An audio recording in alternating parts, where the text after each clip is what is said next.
হাবিব রানা আপনি লিখেছেন, স্ত্রী যদি স্বামীর গায়ে হাত তোলে আর স্বামীর সাথে সবসময় উচ্চ গলায় কথা বলে, তাহলে এমন স্ত্রীর সাথে থাকা কি সঠিক হবে নাকি ভিন্নভাবে চিন্তা করতে হবে? ভাই হাবিব রানা, স্ত্রী স্বামীর গায়ে হাত তুললে সেটা জঘন্য অপরাধ এবং অন্যায় কথা। স্বামীও যদি স্ত্রীর প্রতি জুলুম করে সেটা অন্যায় কথা, কিন্তু স্ত্রী যদি এটা কাজটি করে সেটার ভয়াবহতার মাত্রা বেশি, কারণ সাধারণত স্ত্রী বয়সে ছোট হয়ে থাকেন আর স্বামীর প্রতি আলাদা অভিভাবক হিসাবে তার প্রতি আলাদা দায়িত্বশীলতার ব্যাপার থাকে, শ্রদ্ধাশীলতার ব্যাপার থাকে।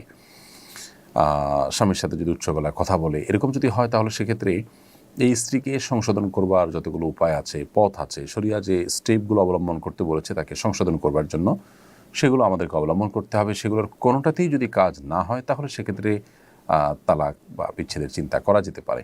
কিন্তু বিচ্ছেদের চিন্তা করতে হলেও একটা তালাক দিয়ে সময় নিতে হবে, যাতে করে সংশোধন হয়ে ফিরে আসার সুযোগ থাকে। যদি সংশোধন না হয়, তাহলে অটোমেটিক 3 মাস চলে গেলে সম্পর্ক ছিন্ন হয়ে যাবে। তখন দুদিকে যার যার মতো করে রাস্তা মাপতে পারবেন। আবার চাইলে একত্র হওয়ার স্কোপও থাকবে পরবর্তীতে কখনো। সেজন্য এক তালাকের বেশি দেওয়া যাবে না। যদি সমস্ত পথ বন্ধ হয়, তারপর তালাকের চিন্তা করতে হবে।